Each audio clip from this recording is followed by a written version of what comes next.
বিশ্বকাপ থেকে জার্মানির বিদায়ের পর ফুটবল বিশ্বে এখন একটাই আলোচনা, রেফারির বিতর্কিত সিদ্ধান্ত।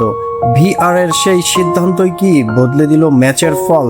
রাউন্ড অফ 32-এ প্যারাগুয়ের বিপক্ষে 1-1 সমতায় শেষ হয় নির্ধারিত ও অতিরিক্ত সময়। এরপর টাইব্রেকারে 4-3 ব্যবধানে হেরে বিশ্বকাপ থেকে বিদায় নেন জার্মানি। তবে ম্যাচের টার্নিং পয়েন্ট ছিল অতিরিক্ত সময়ে জোনাথন তাহের করা একটি গোল। কর্নার থেকে হেডে বল জালে জড়ালেও ভিআর এর পরামর্শে গোলটি বাতিল করেন রেফারি, কারণ গোলের আগে প্যারাগুয়ের গোলরক্ষকের উপর ফাউল হয়েছে বলে সিদ্ধান্ত নেওয়া হয়। এই সিদ্ধান্তে ক্ষুব্ধ হন জার্মান কোচ ইউলিয়ান। তিনি বলেন, এটি কোনোভাবেই ফাউল ছিল না।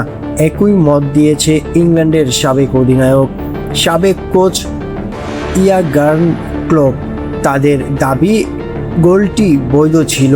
শেষ পর্যন্ত টাইব্রেকারের জয় তুলে নেয় প্যারাগুয়ে। আর বিতর্কিত সিদ্ধান্তকে ঘিরে হতাশা নিয়েই বিশ্বকাপ থেকে বিদায় নেন 4 বারের চ্যাম্পিয়ন জার্মানি।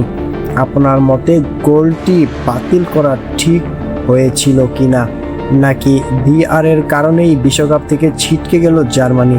মন্তব্য করতে ভুলবেন না। চ্যানেলটি সাবস্ক্রাইব করে রাখবেন সবার আগে খেলার আপডেট পেতে। ধন্যবাদ।